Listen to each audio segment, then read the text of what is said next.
Hello, everybody. Welcome back to my channel. Putting here is Mah Jongg readings. This reading will be for my air signs, Libra, Aquarius, Gemini, for the upcoming week of October 21st, 2019. So on the 23rd, we start Scorpio season. Happy birthday, Scorpios! Scorpio being ruled by Pluto, and it just went direct to in Capricorn. And this is a 4 universal month still. So I just feel like there could be cracks in seemingly stable situations, or things could just not be what they seem, to be honest. It's kind of the time, the season for that anyway, with Halloween coming and all of that. So just be careful. And then on the 27th, we have a new moon in Scorpio. So then we have the moon and the sun in Scorpio. Very interesting. Um, Again, Scorpio is the sign of mystery, right? Really deep emotions, but also dark emotions, the shadow side. So, with the moon and the sun being in Scorpio, I feel like it's time to go within, y'all. There's really no way around it. Kind of addressing the shadow aspects of ourselves. What are the major things for my air signs for the upcoming week of October 21st, 2019, please?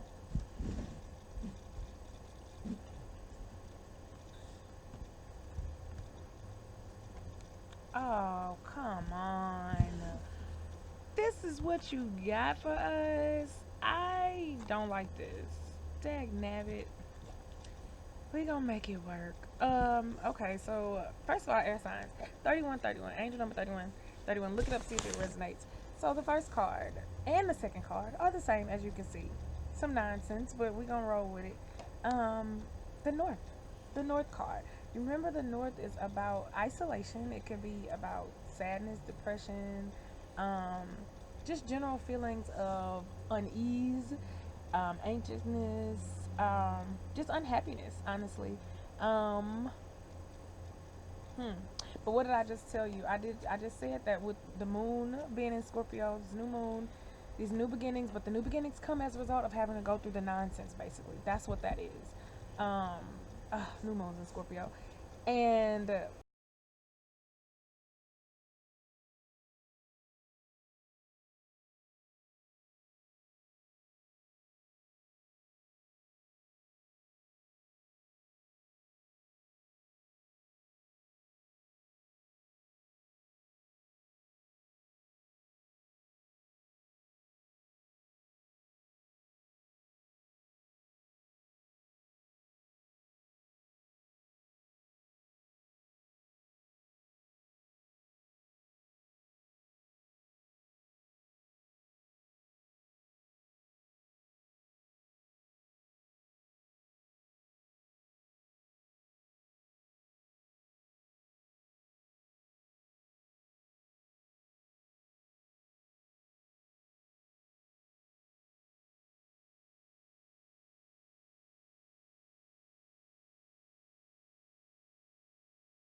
moved by getting rid of the emotional junk.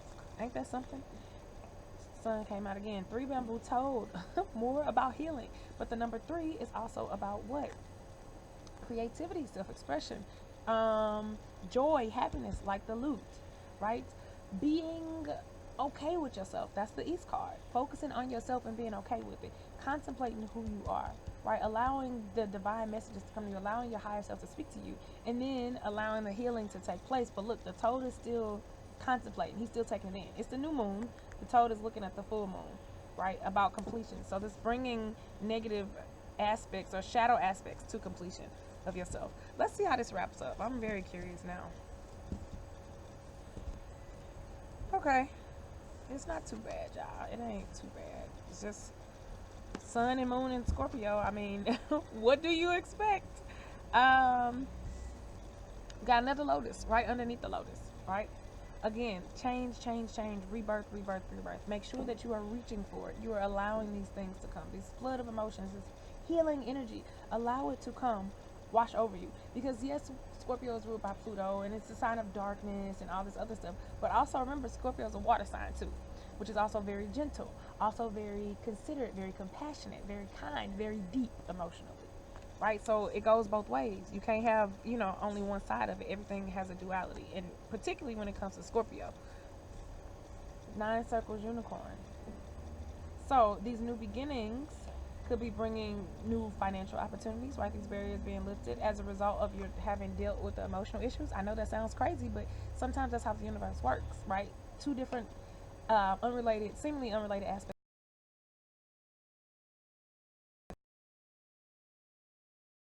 And I've been purging. I've been, in my hermit mode. I've been depressed. I've been dealing with all these issues, and then it's like, wow. And suddenly, when I emerged out of it, I had all these opportunities. Like, who knew? Um, so yes, the 9 is also a number of completion. I think that's interesting that we got that during this new moon, especially since we have two other full moons here, which also represent completion. So for some of you, I think that really underscores the point that there are aspects of yourself that are being brought to a close, right? Bad things, right? Or not bad, but unwanted aspects of yourself, right? You're basically healing. The unicorn is also about your intuition. So you could be getting heightened intuitive gifts, especially with these full moons. Also being honest with yourself. Is this what I want? Are these new beginnings for me? And if they are, taking that initiative and going for it and not looking back, right? Just knowing that that's what you want and taking it, grabbing it. 3 bamboo toad again. So healing.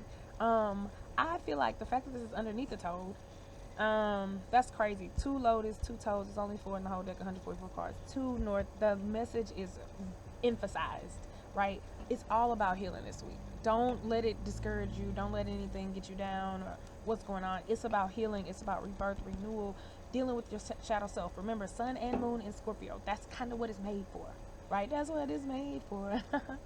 but um but ultimately there's healing there, and there's joy and creativity and self-expression in that. So if you're trying to figure out how you should do that, writing definitely number one. Write everything down. Journal when you wake up, journal before you go to sleep, journal throughout the day. Write it out, get it out, because that is a way of healing for you. And that was your message a couple weeks ago too, using your creativity to heal. It was something else that I saw. Yes, with the number repetition. So you have 31, 31, that's 2 threes. Then you have, of course, the 2 lotuses, 2 toes, but that comes with 2 fives, right? Change. The 2 threes, self-expression and joy. Also the 2 fours, right? 3, 4, 5. So these are all steps along the greater scheme of things. Basically, 4 is about stability and foundations, getting to the heart of who you are. Right? That east, that jade came right after that east card. This is who you are. This represents you. The jade is about working hard, getting to your value, right? Your inner value, working hard, right? And then getting to where you can be happy and be yourself, right? Because that came after, the loot came after the jade, but then that took contemplation as well. So 3, 4, 5. This is just steps along the process, y'all. It really is, like, air signs and the emotions that come along with it.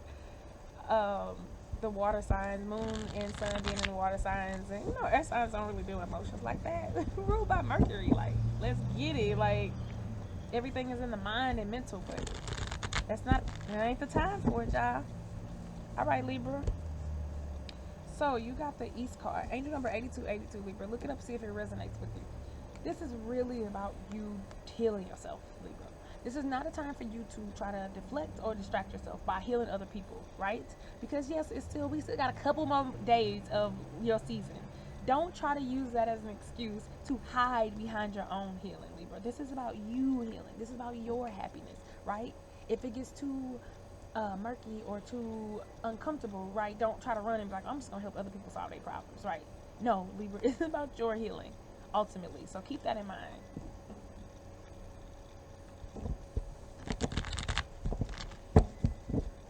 Gemini.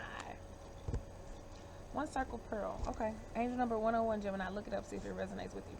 So this is the pearl. Money. We like this, right? But look what's also there. Pearls at our feet, moons at our mind. Ooh, I like that, right? So one is about taking initiative, yes, doing what it takes to get to where you want to be financially, but also acknowledging what you've already accomplished, what you already have. She's already nicely draped. Again, second time I say this in this reading, she ain't wanting for nothing. Just like the loot, like whatever you might think of them, they are not naked in these pictures, right? Um, Looking at herself, looking at the woman in the mirror, the man in the mirror, the person, reflecting on who am I, my identity. Remember, the East card came out as the third card, right? So going through what you're going through and accepting your good, your pearls, right? But also having integrity, being mindful of who you are, right? At every step of the way, 345, 345. Look that angel number up too. Every step of the way, is this who I am? Okay, yes, I've acquired another pearl necklace, but is this who I am? And it's not a bad thing necessarily. Just keeping checking the temperature. Am I doing this the way that I want to do this? Am I keeping my integrity, right? Am I being in tune with my inner self, my higher self, as well as my deep emotions?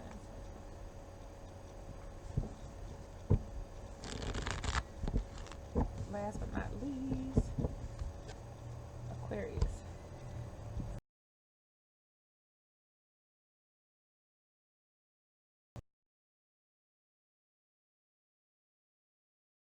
Which Aquarians are, they usually don't have trouble with that. But this is about stepping into your joy and building a foundation, right, of joy, of happiness. This came up again last week, knowing that your default should be happy, right? Happy is your default. Anything else that deviates from that ain't you, right? So it's like get out of it as soon as you can. This is your default. Everything else is just a passing thing. It's like a house, right? You build a house out of bricks. That's the stability, right? Okay, it might storm and things might happen, and maybe windows will be blown out during storms and all that, but the house is still there, right? That is the default. That is your default method of protection, right? As opposed to having a tent, right, where it's flimsy. There is really no default protection. Um, so you are protected, Aquarius, if that's what you want to know with these tools here. You could be dealing with some things in partnerships, things that bring you joy. So this is also a week of self-reflection, but opening up yourself to partnerships that could bring greater stability and happiness for you. All right, y'all. That was a long read. Thank you for listening. Have a good week. Peace out.